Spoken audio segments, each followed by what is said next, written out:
Check the mic and make sure it sound right. Hi, I'm DK Will. This is DK Will Talk About It. And previously mentioned in a prior video how I had went and turned some of my attention to a Twitter account. And I began to post a few things there. Primarily, I'm just putting my videos there. I really don't have much of a following or anything like that, but it's just another way to get my message out there, as well as some affiliate links that I put out for clothing that I do affiliate for a online company. Check it out. But the reason I'm going there today is I want to cover a post that I did in July. And in July, I posted about investors. And it says, many make a mistake thinking that government bureaucracy refers to regular retail peeps when they say protecting investors. They are not. The references to nation states, central banks, and banking entities, financial institutions, politicians, and very, very accredited investors. By very, very accredited, I mean worth hundreds of millions and billionaires. And I went on to say, in case you wondered or I left you hanging, we know that they are talking about us being us regular people here.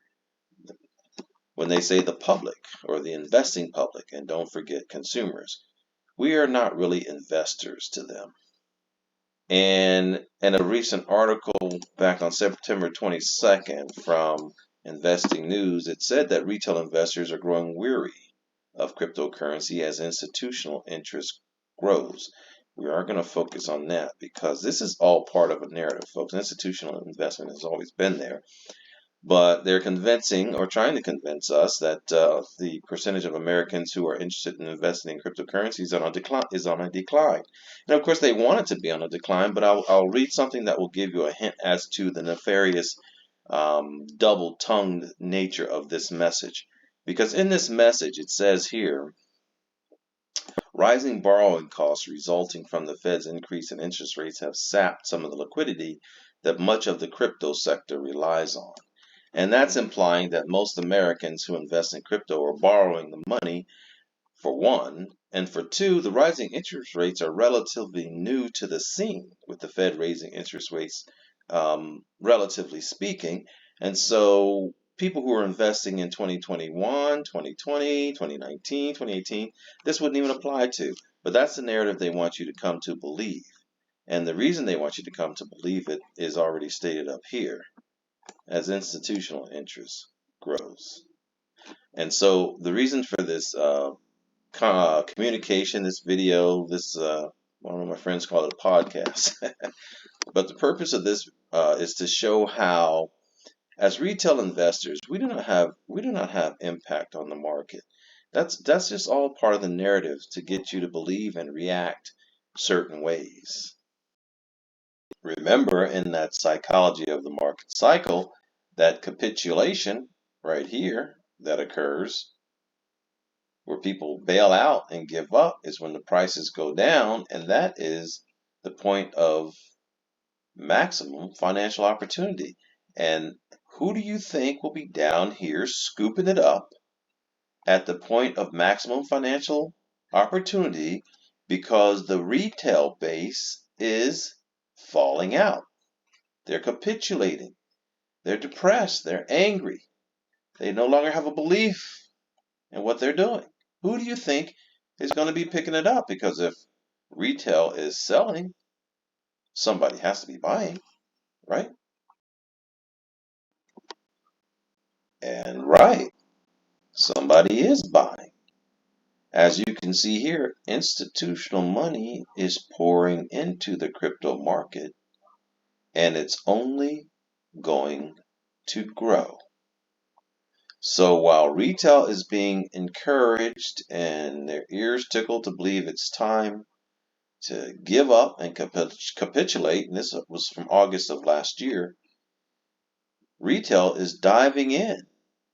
Here, even back then, it says these days, family offices, like I mentioned, who's really the investors, the ultra-rich, hedge funds, financial institutions, and traditional money managers, institutional, have a very different perspective on cryptocurrency products and services, with an eye-watering $17 billion worth of institutional capital flooding into the space this year alone. Those are the ones who impact the market, not the retail investor. The retail investor falls prey to that psychology of the market. And notice it says here, BlackRock leads the way. And when BlackRock adds crypto to its balance sheet, financial advisors and high net worth individuals naturally prick up their ears. And those are the ones who are buying in that trough. And don't you recall recently we had the BlackRock partnering with Coinbase, August 2022, to give who access? To give institutional clients access. Why doesn't it say to give retail investors? It doesn't say that, does it? It says, I'm sorry for bogey. It says to give institutional clients access. And so they have to perform, excuse me, this article did go on to state only 21% of Americans feel comfortable investing in cryptocurrencies, and that's down from 35% in 2021. It went on to say that the numbers are starker when examined by age demographics. Millennials' comfort with cryptocurrency fell the most, from 49% in 2021 to just 29% in 2022, while Gen Xers went from 37% to 21%, and baby boomers are more skeptical of digital assets than ever, with comfort falling from 21% to 11%. So that would indicate a dwindling retail base. And frankly, folks, I believe that's exactly what they want, is a dwindling retail base. And in that prior video, I brought attention to the psychology of a market cycle, and encouraging everyone to have the courage to hang in there and to be a contrarian investor, and not to go along with this, but to understand how it happens so that you can react appropriately and prove to be a winner as opposed to a loser if you decide to invest in the market. Primarily, I'm talking about the cryptocurrency market.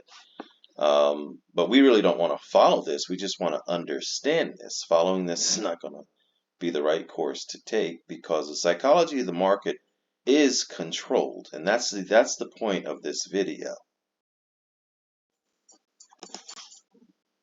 So when BlackRock leads the way, how much are they leading the way? Well, being the world's largest asset manager with 9.5 trillion assets under management, is one of 16 mutual fund managers, including Morgan Stanley Investment Management, to gain exposure to the crypto market via its global allocation and strategic income opportunities funds, which have a collective worth of over $40 billion. And BlackRock's not alone. There's also GRAYSCALE. And GRAYSCALE touts itself as a digital native asset manager for a digital-driven world. And so it says here, as the largest digital currency asset manager, GRAYSCALE helps investors across the ever-evolving digital economy to build their future in the present. So it's not a hypothesis that these larger institutional investors are investing in the cryptocurrency markets. We have the Bitcoin Trust, we have the Ethereum Trust, a digital large cap fund, and then there's a whole bunch of other products. I've been here before and looked at it because I came when I found out that they absorbed AMP. But here's a list of their products: Chainlink, Decentraland, Filecoin, Horizon, Litecoin, Livepeer, Solana, Stellar Lumens Trust, Zcash Trust, Decentralized Finance Fund. Let's go look at the Decentralized Finance Fund. What's that one about? Because I believe decentralized finance is going to take off, probably more so than most. And it's got Uniswap, it's got Maker, it's got Compound in it, it's got Curve in it, it's got Aave in it. Are you seeing the makeup here, folks? this is not guesswork. This is a reality. And so those are the ones who are taking advantage of the retail capitulation because they want to earn returns on these funds for their client base. And if you will recall their client base, it did say institutional clients, if you'll recall, right? And what was the other article we saw where it was family offices and high net worth individuals? Right here, family offices, hedge funds, traditional money managers like Grayscale. So, folks, why am I sharing this information? Of what good is it to us to know this? Firstly, it's going to benefit us to know who makes up the market. And as you can see, retail investors, consumers, guppies, minnows that they see us as is dwindling according to them. But underneath that undercurrent is the smart ones, the savvy ones who recognize that the best way to play this game is to not fall to the psychology of the market and to not be amongst those when this starts picking up here, which it's coming, where the optimism and then everybody says, oh, I got to go get me some Bitcoin. I've seen it happen literally to my face. And people start buying in, believing in all these exorbitant returns. And these exorbitant returns are coming. But you'll notice on the way up, there's ups and there's downs, there's ups and there's downs, there's ups and there's downs, there's ups and there's downs. And most people, I'm sorry for those accidental clicks, most people can't take those ups and those downs. That churning just rots their gut. And they capitulate early. But trying to, like I mentioned in a prior video, trying to ride this up without an already established plan usually leads to the crash and the crash. And you find yourself on this side of the equation, hoping that you got out,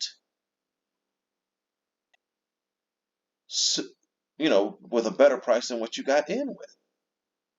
And so if you really want to take advantage of the market that's coming, don't wait until it starts.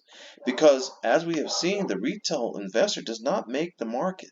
The retail investor does not make the price. The retail investor is getting played by artificial intelligence that understands exactly what I'm showing you here. The psychology of the market. The retail loses on this side of the equation. And that's not a guess, folks, because as you can see here from the Market Realist, in this article, talking about what are the best trading bots from January of this year, well, what we're taking out of this article is this point right here. We know that institutional investors are the ones with the real money, really impacting the price. And we know that retail investors are led to believe that they are, and pulled along with a hook in the nose to sell when they want the retail investor to sell and to buy when they want the retail investor to buy. But trading robots or bots, trading bots have become so popular that they're estimated to account for up to 80% of the crypto trading volume. Yes, 80% of the crypto trading volume being conducted by these giant institutional money is controlled by robots that understand the psychology of the market and are playing the average retail investor. And if you come to the place where you recognize that the retail investor does not impact the price the way you are led to believe, because when you sell your 2,000 coins at 10 cents, it is nothing compared to their 2 million coins at $20. Do you understand what I'm saying? So to beat this game, you cannot believe what they tell you. You cannot do what they say you're doing. You have to do what they are doing. And the best time to do what they are doing is the basics of any market where you want to make money. You buy low and you sell high. It doesn't even matter if you are shorting the market. You still sell high and then you buy low. So the equation is what matters. You buy low and you sell high. When the markets are red, you buy low and you sell high, and now is the time to do that. While we're right down here at the bottom here, everyone's capitulated and losing any hope or belief system, you don't want to be among those buying up this chart here. And you can see these dips. These dips are what make people go sick, because yeah, it's beautiful and then it drops and you get sick. And if you don't time it right, you'll find yourself up here all euphoric, and then you'll crash down and you'll crash down, and you have to play that game. But if you start down here, which is now, everything from here up is good no matter what. You're never going to be a loser. As long as you don't get greedy, like I told you, pigs eat, hogs get slaughtered. Don't be a hog. As long as you don't get greedy and you exit, the robot can't mess with you. The robot can't mess with you because your psychology is mellow, baby. Your psychology is disciplined. You already know I'm going to sell 20% of mine at optimism. I'm going to sell another 25% of mine at belief. I'm going to sell another 40% of mine at thrill, and then I'll risk that remaining, what did I say, 10, 15%? I don't know what numbers I gave. Then maybe I'll try to really get greedy to the euphoria, but I'm going to get out as soon as it drops down to here. You see what I mean? No stress. No stress, because you're already winning as soon as it starts. Why are you winning as soon as it starts? Because you bought low. Because you bought low. And now you're just waiting to sell high. I'm DK Will. This is DK Will Talk About It, and I have talked about it. Before you have a wonderful day, remember that I am not a financial advisor. I'm not a lawyer. I'm not a religious leader. I'm only my financial advisor. But I hope you benefit from what I said.